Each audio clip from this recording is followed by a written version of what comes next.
fez um breve silêncio, como a gente fez aqui agora, e Jesus disse de novo: Pedro, tu me amas?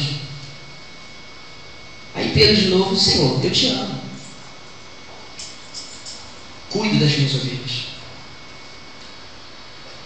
Terceira vez: Pedro, você me ama? E Pedro então se entristeceu, porque a persistência de Jesus queria dizer a Pedro o valor das ovelhas para Deus. Se você ama a Deus, você cuida das pessoas. Se você ama a Deus, você cuida da igreja. Você tem cuidado mútuo. E isso não é só com o líder. Está se falando de uma comunidade que precisa trocar cuidados, que precisa trocar apoio, que precisa trocar ombro para chorar, que precisa compartilhar de situações que sejam difíceis, mas que também precisam ser convidados para os momentos felizes, para bater palma no aniversário, nem que seja para comer ou para beber um copo d'água junto, mas pelo menos para orar e agradecer a Deus pela vida. Sabe, queridos, isso faz muita falta numa comunidade. Comunidade morre assim, sabe? Porque vão se distanciando dos grandes propósitos do Senhor. A comunidade morre porque muitas vezes ela deixa de lembrar das coisas que recebeu. A comunidade morre porque deixa de trazer à memória as coisas que ouviu de Deus, as coisas que aprendeu. Mas o Senhor tem essa plenitude do Espírito para nós. Outra coisa que a gente observa é que o Senhor Jesus tem nas mãos 7 estrelas. Ele repete isso. Numa das igrejas ele fala: o que passeia no meio dos 7 castiçais, e que também tem na sua mão as 7 estrelas. E aqui novamente ele repete essa condição, porque ele quer mostrar, associado com aquele que tem os 7 espíritos, o que tem as 7 estrelas, é aquele que não só tem o poder espiritual, mas tem o poder administrativo também. É aquele que tem cada homem, cada líder, cada pessoa direcionada, cada ministério na igreja, ele tem na mão. Ele sabe exatamente o que a igreja precisa. Sabe, não existe na visão de Jesus, no serviço de Jesus, uma igreja que possa ser deformada. A igreja é um corpo, e como corpo ela precisa ser completa. Nós precisamos nos descobrir, nós precisamos nos manifestar em Deus, nós precisamos deixar que o Espírito Santo manifeste capacitações, dons espirituais que estão derramados sobre a igreja. Tudo que nós precisamos está aqui dentro. Eu creio assim. Tudo que nós precisamos como igreja está aqui dentro. Porque o Senhor deu dons aos homens. Ele não deixou ninguém vazio. Existem capacidades que estão em você. Existem capacidades que estão guardadas. Existem capacidades que estão silenciadas porque você não traz a memória, porque você não faz uso do que você recebeu. Talvez você recebeu um dia, você manifestou, se percebeu a presença de um dom, mas você não é cuidadoso, você não é zeloso, você não é uma pessoa que busca aprimorar aquilo que o Senhor colocou na tua mão. Como a parábola das minas, que o Senhor coloca na mão dos homens que precisam granjear e multiplicar. Sabe, queridos, às vezes as coisas chegam na nossa mão assim, apenas de uma forma rudimentar. Não significa que não seja valioso aquilo. Mas se você trabalhar, se você tratar, aquilo se multiplica, aquilo cresce, aquilo é grande. É como uma semente. É como aquela parábola ou ilustração da pessoa que vai comprar algo na loja que os anjos vão vender no céu. E chega lá e ele pede um montão de coisa que ele deseja. E o anjo então lhe entrega um pacote pequenininho. E ele fala assim: como é que pode? Eu te pedi tanta coisa e você me entrega um pacote pequeno com tanta coisa que eu te pedi? E o anjo responde para ele: aqui no céu nós trabalhamos com sementes. Se você quiser, você tem que cultivar cada semente. E ela vai se multiplicar na tua vida. Então, queridos, a vida da igreja é assim. É uma vida que precisa crescer. E nós não podemos estar conformados com circunstâncias e situações. Cristo tem o poder sobre a igreja. Tem o poder espiritual dado por Deus através dos 7 espíritos. e tem o controle, o domínio sobre lideranças, sobre ministérios, sobre as coisas que Ele quer para cada igreja. E nós louvamos a Deus, porque temos visto Deus liberar bênçãos sobre as nossas vidas nesse lugar. Temos visto. É verdade que nós estamos num processo. Às vezes, eu escuto até o bispo falar, ainda não começamos. E às vezes eu me pergunto, quando que a gente vai começar? Eu mesmo me pergunto, quando? Porque às vezes tem tanto a fazer, às vezes a visão é tão grande, às vezes o trabalho é tão... que a gente realmente percebe que a gente só está começando, que a gente só está no processo inicial.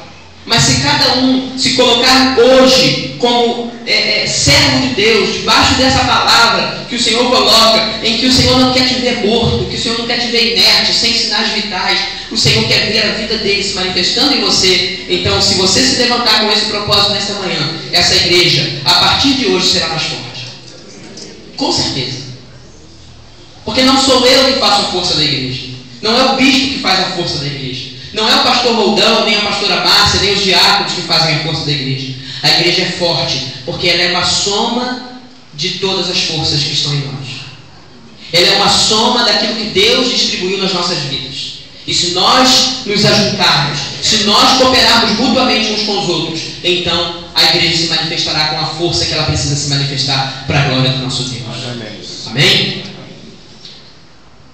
Estou olhando para lá, mas é para cá. Aquele relógio está me enganando. Outra coisa importante que a gente precisa entender, que eu quero ressaltar nesta manhã, ainda falando sobre integridade, que o Senhor fala a respeito da integridade das obras. Observe que o Senhor está falando a um homem, Ele não está falando da integridade do homem propriamente, Ele está falando da integridade das obras. As tuas obras não são íntegras. Ele não está dizendo que esse homem não presta ou que ele é errado, não é isso que ele está dizendo. Ele está dizendo que por alguma razão este homem deixou de fazer o serviço de uma forma completa. Entenda isso. O Senhor está dizendo que ele precisava consolidar. O que é consolidar? O que é consolidar? Tornar sólido. Porque uma das nossas dificuldades como igreja, vendo como igreja, olhando como igreja, né? É a solidez, é a firmeza, é a pessoa estar realmente preparada até para morrer pelo nome de Jesus. Isso chama-se solidez. Então, uma das coisas que estava acontecendo naquela igreja é que a obra começava e não acabava.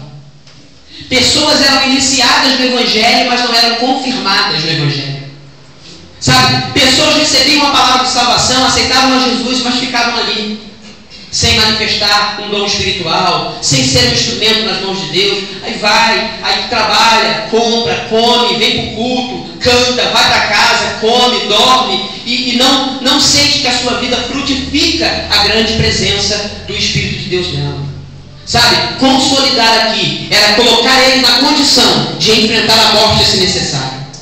Ter convicção, capaz de fazer dele uma pessoa suficientemente pronta para resistir às perseguições e às tentações, para resistir às privações da vida, aos embates, às coisas que a gente precisa viver e que vai viver, independente de ser crente ou não.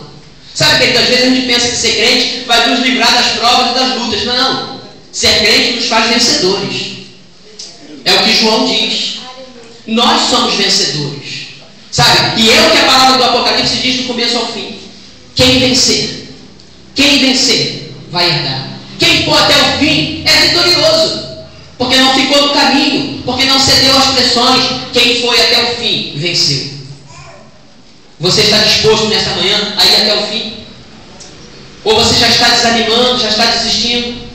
Você ainda não foi requerido de você o sangue, não foi requerido de você que você dê o seu pescoço para ser cortado, não foi requerido que você fique numa cadeia. Você está livre, você vai, você entra, você volta e já está desanimado? Não foi nem confrontado com uma perseguição rigorosa? Você está desistindo por causa de uma circunstância? Você está desistindo por causa de um problema que você precisa vencer? Você precisa ter, voltando naquele naquele ponto inicial, consciência de si mesmo. Você é vencedor. Aleluia. Isso é consciência de si mesmo. Sabe, Jesus não precisava não ir para a cruz para saber que ele é vitorioso, não. Ele era vitorioso, ele sabia disso. Por isso que às vezes as circunstâncias precisam acontecer na nossa vida, mas a gente não tem medo de circunstância. Porque nós já somos vencedores pela presença de Jesus na nossa vida.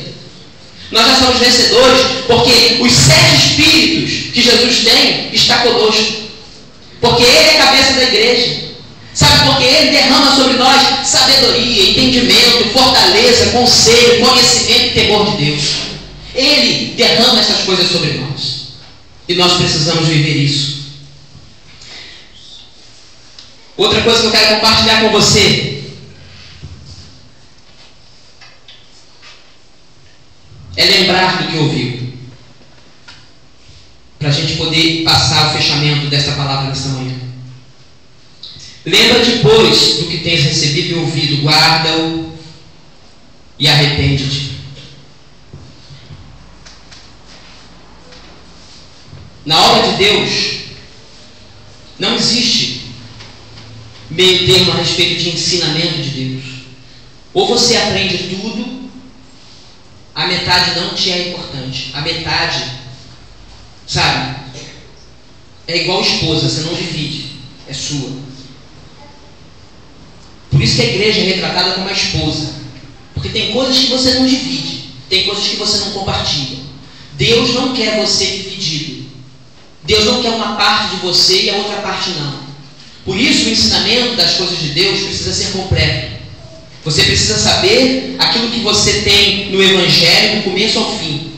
E o Evangelho começa com uma mensagem de perdão, de salvação, de redenção vinda de Cristo, mas termina com uma promessa e com um efeito da presença do Espírito Santo na nossa vida. Sabe, ninguém pode aceitar Jesus, receber uma palavra e esperar que vai ser salvo, se ele não caminha nesse processo de crescimento espiritual. Sabe, nós estamos ali com um tema que fala de uma construção. A igreja ela é edificada. Se você não fizer parte da edificação, se você não fizer parte da construção, você vai ser uma pedra jogada fora. Você vai ser um enfeite descartável. Mas se você está dentro da construção, se você está dentro da edificação, quem edifica é Jesus. E Ele quer fazer bom uso da tua vida, para que a igreja seja edificada neste lugar de uma maneira plena, de uma maneira completa, como foi o templo lá na época de Zacarias. Sabe, edificar debaixo da orientação e do poder do Espírito Santo de Deus. Não existe meio termo no que diz respeito ao ensino e às doutrinas que a igreja prega. Nós precisamos de todo o conhecimento de Deus. Nós não precisamos de uma parte, nós precisamos de todo. E é dever de cada um não julgar os outros, nem exigir dos outros, mas cada um por si também buscar o conhecimento por meio da palavra, por meio do compromisso com Deus, por meio da leitura, por meio da oração e por meio dos mecanismos ou das armas que Deus nos deu. É nosso dever particular. 1 Timóteo 4, 6 a 16, Paulo diz a Timóteo que ele seria bom ministro de Jesus se ele desse as informações na íntegra aos irmãos. Em 2 Timóteo 3, de 14 a 17, você vai ter um texto que basicamente diz que Paulo orienta Timóteo a permanecer no que aprendeu e no que foi inteirado, ou seja, no que ouviu. Quando Paulo chamou Timóteo para fazer parte do ministério, primeiro, ele recebeu a imposição de mãos que deu a ele um dom especial. Segundo, ele sentou-se com o apóstolo e o apóstolo disse para ele tudo o que ele precisava ensinar à igreja.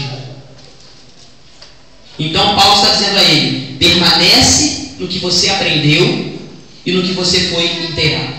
Em outro texto ele fala: desperta o dom que foi dado a você, ou seja, o que você recebeu. E é justamente o que o Senhor está falando para esse homem, né? Que ele deveria despertar, que ele deveria lembrar-se do que recebeu e do que ouviu.